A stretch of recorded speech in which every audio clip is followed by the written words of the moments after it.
Você já esteve num culto e se perguntou: isso aqui é um mover genuíno do Espírito Santo ou um show de ego gospel? De um lado do ringue, a frieza. Um culto tão previsível que você poderia cronometrar cada oração. O Espírito Santo, se aparecer, precisa pedir licença. Do outro lado do ringue, o caos. Um festival de manifestações, gente correndo, microfones disputados, e você no meio sem saber se está num avivamento ou num incêndio sem extintor. E no meio dessa guerra silenciosa, ficam as pessoas sinceras. Pessoas como você que amam a Deus, mas que se sentem perdidas. Os que têm dons mais visíveis se sentem pressionados a performar. Os que têm dons mais discretos se sentem invisíveis, inúteis, pensando que não receberam nada de Deus. Essa confusão entre o poder de Deus e a performance humana não começou hoje.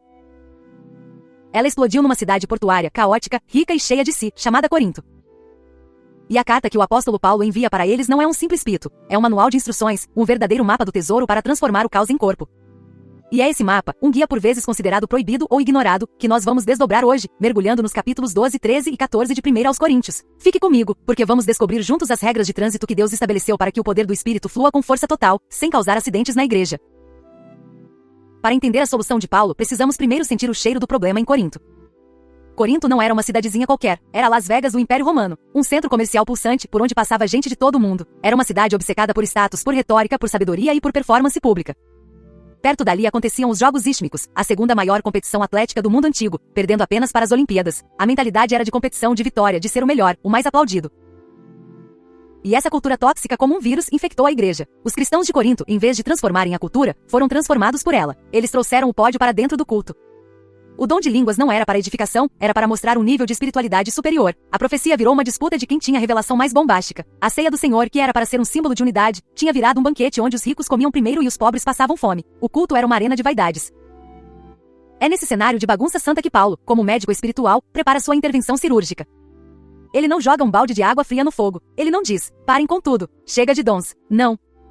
Ele faz algo muito mais genial. Ele reorganiza a casa a partir dos alicerces. Ele nos dá 3 camadas de verdade, 3 fundamentos que, se entendidos, resolvem não apenas o problema de Corinto, mas o nosso também. Camada 1. A fonte divina. Um só espírito, um só corpo, e uma distribuição soberana de dons. Camada 2. O caminho excelente. O amor como ambiente e o motivo para tudo. Camada 3. A ordem prática. Regras claras, diretas, para que a paz e a edificação reinem quando o povo de Deus se reúne. Vamos desempacotar cada uma delas. Vamos para a primeira camada em 1 aos Coríntios capítulo 12. Paulo começa o capítulo com uma frase que é um soco no estômago daquela igreja. A respeito dos dons espirituais, não quero, irmãos, que sejais ignorantes. A ignorância deles sobre a verdadeira natureza dos dons estava gerando todo o caos. Eles achavam que ter certos dons, os mais barulhentos, os mais espetaculares, era um selo de aprovação divina, um sinal de superioridade. Paulo primeiro os lembra de seu passado idólatra, onde eram guiados por ídolos mudos, e estabelece a primeira verdade fundamental, o teste decisivo de qualquer manifestação espiritual. Ninguém que fala pelo Espírito de Deus afirma anatema Jesus. E ninguém pode dizer Jesus é Senhor, a não ser pelo Espírito Santo. O que isso significa? Significa que a obra primária do Espírito é glorificar a Jesus. Qualquer dom, qualquer manifestação que não leva à exaltação de Cristo como Senhor, é na melhor das hipóteses carnalidade e na pior, demoníaco. Ponto final. Esse é o primeiro filtro. Depois disso, ele destrói a ideia de competição. Ele diz, nos versículos 4 a 6, ora, os dons são diversos, mas o Espírito é o mesmo. E também há diversidade nos serviços, mas o Senhor é o mesmo. E há diversidade nas realizações, mas o mesmo Deus é quem opera tudo em todos. Dons, serviços, realizações. 3 palavras diferentes para mostrar a riqueza da obra de Deus, mas uma repetição martelada. Mesmo Espírito, mesmo Senhor, mesmo Deus. A Trindade inteira está envolvida na capacitação da igreja, e a diversidade vem de uma fonte unificada. Não há espaço para brigas de departamento no reino de Deus. E então ele lista alguns desses dons: palavra de sabedoria, palavra de conhecimento, fé, dons de curar, operações de milagres, profecia, discernimento de espíritos, variedade de línguas e capacidade para interpretá-las. É importante notar que esta não é uma lista exaustiva. Em Romanos 12, ele lista outros como serviço, ensino, exortação, contribuição, liderança, misericórdia. O ponto não é criar uma caixinha para cada um, mas mostrar a incrível variedade de ferramentas que o Espírito coloca na caixa de ferramentas da igreja. E aqui ele introduz a metáfora mais poderosa para a igreja, a metáfora do corpo. Pense nisso. Ele não diz que a igreja é uma empresa com CEO e funcionários. Ele não diz que é uma coleção de talentos individuais competindo por um prêmio. Ele diz que é um corpo, um organismo vivo, complexo e interdependente. Nesse corpo, diz Paulo, o olho não pode chegar para a mão e dizer, não preciso de você. O ouvido não pode dizer ao pé, você não me serve para nada. Imagine o absurdo disso na vida real. Um corpo em guerra consigo mesmo, onde cada órgão decide trabalhar por conta própria. Seria a falência múltipla de órgãos. E Paulo então ataca os 2 grandes erros que surgem da ignorância sobre o corpo. O primeiro é o complexo de inferioridade. É o pé olhando para a mão e dizendo, porque não sou mão, não sou do corpo. Quantos cristãos vivem assim? Eles olham para o pregador, para o músico, para quem tem o dom de profecia e pensam, eu só sei arrumar as cadeiras, eu só sei fazer um café, eu só sei orar em silêncio no meu quarto, eu não sou importante. Paulo grita, isso é uma mentira. Se o corpo inteiro fosse olho, onde estaria o ouvido? Se fosse todo ouvido, onde estaria o olfato? Você é vital exatamente onde Deus te colocou. O segundo erro é o complexo de superioridade. É o olho, o dom mais visível, dizendo para a mão, não preciso de você. É o dom de profecia se achando mais importante que o dom de misericórdia. É o pregador achando que é mais espiritual que o irmão que limpa o banheiro. Paulo vira essa lógica de Corinto de cabeça para baixo. No versículo 22 ele diz, pelo contrário, os membros do corpo que parecem ser mais fracos são necessários. E mais, os que consideramos menos honrosos, a esses revestimos com muito mais honra. Indispensáveis. Aquela irmã idosa que mal pode sair de casa, mas que sustenta a igreja em oração. Indispensável. Aquele jovem que ajuda no estacionamento, garantindo que todos cheguem em segurança. Indispensável. Deus montou o corpo de tal forma que não haja divisão, mas que todos os membros cooperem cuidando uns dos outros. De modo que se um membro sofre, todos sofrem com ele. Se um membro é honrado, todos se alegram com ele. Percebe a revolução? Ele está deslocando o foco do eu para o nós, do meu dom para o nosso bem. A pergunta deixa de ser, qual o dom mais impressionante? E passa a ser, como o meu dom, seja ele qual for, pode servir e edificar o corpo inteiro. A diversidade não é para competição, é para cooperação. Ninguém tem tudo. Ninguém é nada sozinho. Este é o fundamento. A base de tudo. É o diagnóstico. Sem entender isso, a prescrição que vem a seguir não faz sentido. Mas entender a teologia do corpo, por mais importante que seja, ainda não resolve o problema do coração. A vaidade é sutil. A competição é astuta. Paulo sabia que só corrigir a teologia sobre o Espírito Santo não era suficiente. Era preciso dar à igreja um novo sistema operacional. Um novo coração. E por isso, ele faz uma pausa dramática. Ele diz, e eu passo a mostrar-vos um caminho ainda mais excelente. Ele nos leva para uma estrada mais alta, um lugar sem o qual todo o poder se torna apenas ruído. E assim, chegamos em 1 aos Coríntios capítulo 13, o que muitos chamam de o poema do amor.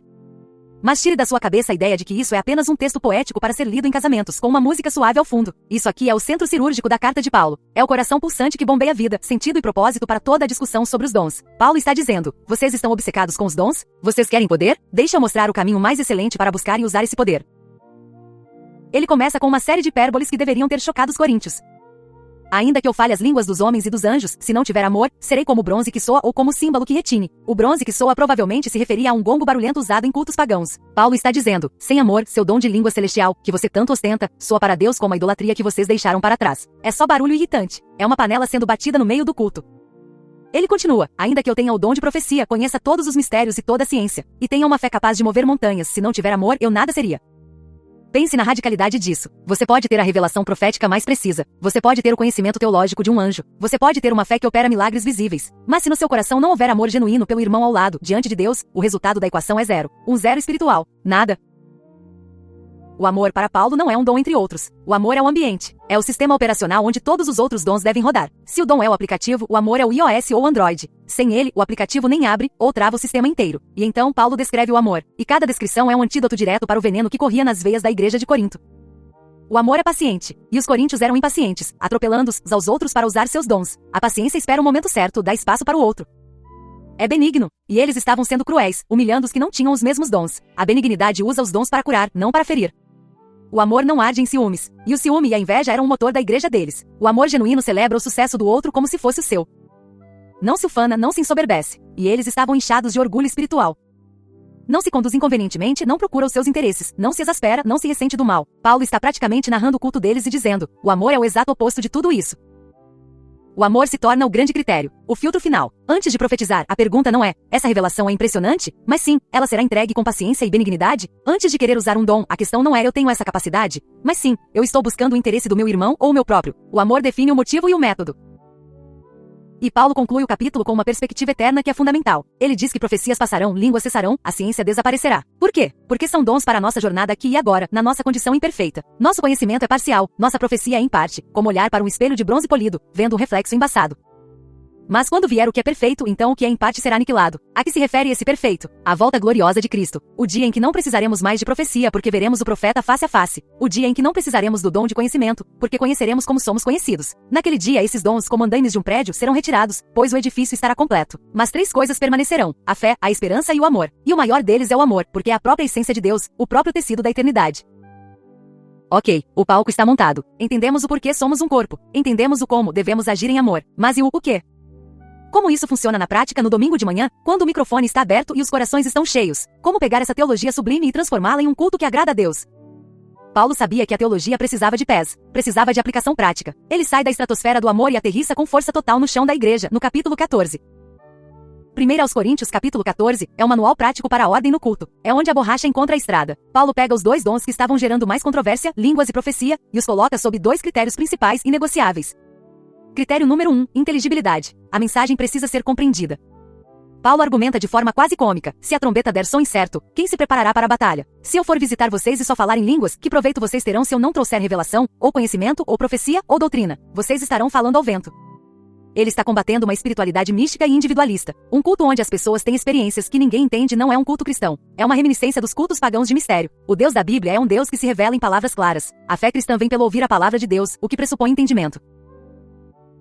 Critério número 2, edificação da igreja. A palavra grega é oikodomé, que significa construir uma casa. Tudo, absolutamente tudo que acontece na reunião pública da igreja, deve ter um objetivo: construir, fortalecer, consolar e encorajar a comunidade.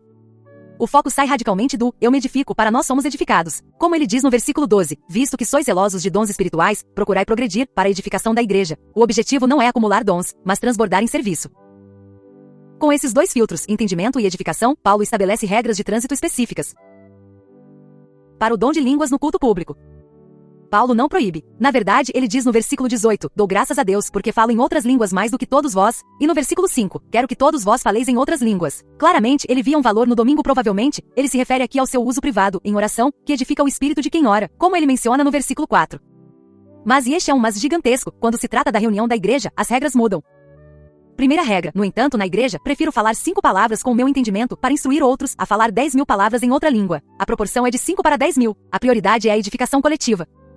Segunda regra, e a mais explícita nos versículos 27 e 28, se alguém falar em outra língua, que fale em 2, ou quando muito 3, e 1 de cada vez, e que haja intérprete. Mas se não houver intérprete, fique calado na igreja, falando consigo mesmo e com Deus. Vamos quebrar isso, 2 ou no máximo 3, 1 de cada vez. E a condição inegociável, apenas se houver intérprete. Se a condição não for cumprida, a ordem apostólica é silêncio. Ore no seu coração, mas o microfone, que serve à comunidade, permanece desligado. A paz e a ordem para a edificação da igreja são mais importantes que a expressão individual do seu dom no ambiente público. Para o dom de profecia. Paulo claramente prefere a profecia no culto. Por quê? Pela simples razão de que ela cumpre os dois critérios, é inteligível e edifica a todos diretamente. Como ele diz, o que profetiza fala aos homens, edificando, exortando e consolando. A profecia aqui não é primariamente prever o futuro, mas proclamar uma palavra relevante de Deus para aquela comunidade específica naquele momento. Mas até mesmo o dom preferido de Paulo tem regras. Primeira, fala em 2 ou 3 profetas. De novo, a ordem. Não é um microfone aberto para quem sentir vontade. Há um limite. Segunda, e esta é fundamental para a saúde da igreja, e os outros julguem. A profecia no Novo Testamento não tem a mesma autoridade infalível da Escritura. Ela precisa ser avaliada, pesada, discernida. Por quem? Pelos outros profetas, pela liderança madura e pela congregação, usando sempre a Escritura como régua final.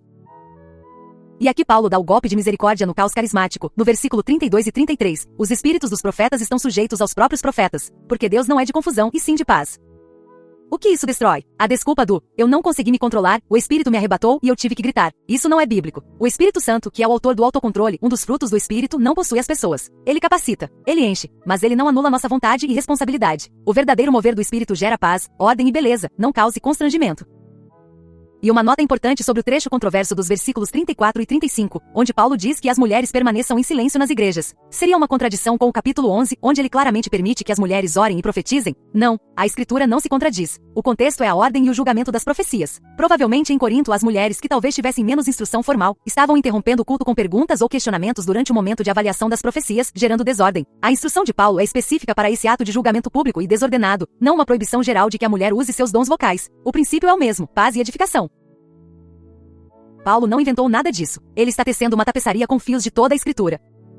A promessa do Espírito em Joel capítulo 2, cumprida em Atos capítulo 2 no Pentecostes, foi a reversão da Torre de Babel de Gênesis 11. Em Babel, a confusão de línguas gerou divisão e espalhou a humanidade. Em Pentecostes, a diversidade de línguas gerou compreensão e uniu a humanidade de todas as nações sob o senhorio de Cristo. Corinto estava arriscando transformar seu culto numa mini Babel. Ao mesmo tempo, Paulo lembra de Isaías capítulo 28. Lá Deus prometeu falar a Israel através de lábios estrangeiros e de outra língua, não como um presente, mas como um sinal de juízo porque eles se recusaram a ouvir sua palavra clara. Paulo aplica isso em Corinto. Se um visitante entra e vê uma confusão de línguas que ninguém entende, o sinal não será de salvação, mas de loucura. O dom que deveria ser um sinal se torna uma pedra de tropeço. A teologia do corpo ecoa por toda parte em Romanos 12 e Efésios 4. E o critério final para qualquer profecia? Apocalipse 19, versículo 10, nos dá a chave de ouro. O testemunho de Jesus é o espírito da profecia. Uma palavra que não exalta a pessoa e a obra de Cristo, que não se alinha com o evangelho, por mais espiritual que pareça, é um alarme falso. Como tudo isso aterrissa em nossa vida, na igreja brasileira de hoje, que tantas vezes vive nesse pêndulo entre um deserto formal e uma selva caótica? Primeiro, o fundamento para sua alma, identidade antes de obrigação. Você precisa deixar esta verdade fincar raízes no seu coração. Em Cristo, você já é um membro pleno e amado do corpo. Você já foi selado com o Espírito Santo no dia em que creu. Seu valor não é medido pela visibilidade ou pela potência do seu domingo. Sua identidade está segura em ser um filho de Deus. Isso te liberta. Liberta você da ansiedade de ter que provar seu valor e te libera para servir em amor, usando o dom que Deus soberanamente te deu, com alegria e sem a pressão da comparação. Agora, parâmetros práticos, uma espécie de checklist bíblico para o nosso culto. Parâmetro 1. O filtro do amor. Antes de se mover, antes de falar, antes de ir ao microfone, faça uma pausa e pergunte ao seu coração: por que eu quero fazer isso? É para edificar genuinamente meus irmãos ou para atrair atenção para mim? Se a resposta não for amor, o silêncio é a melhor adoração. Parâmetro 2. O filtro da inteligibilidade. Se você vai compartilhar algo, use uma linguagem clara e compreensível. Evite jargões gospel que só os iniciados entendem. E quanto ao dom de línguas, a regra apostólica é cristalina. Na reunião pública, somente com intérprete conhecido e testado pela liderança. Sem exceções. Parâmetro 3. O filtro da ordem. Um de cada vez. Com moderação da liderança que tem a responsabilidade de pastorear o rebanho até mesmo durante o culto. Sem competição por espaço. A paz e a reverência no culto são um testemunho poderoso para um mundo caótico. Lembre-se, o Espírito Santo não causa atropelos, ele dirige o trânsito. Parâmetro 4. O filtro do julgamento. Profecias, palavras de conhecimento, exortações são bem-vindas. Devemos buscar isso, desde que edifiquem, consolem e encorajem. Mas elas devem, sem exceção, ser avaliadas pela liderança e pela comunidade, sempre submetidas ao Tribunal Supremo da Palavra de Deus. Se alguém disser, não julgue o ungido, para se isentar da avaliação bíblica, essa pessoa está, ironicamente, se opondo ao ensino claro do apóstolo.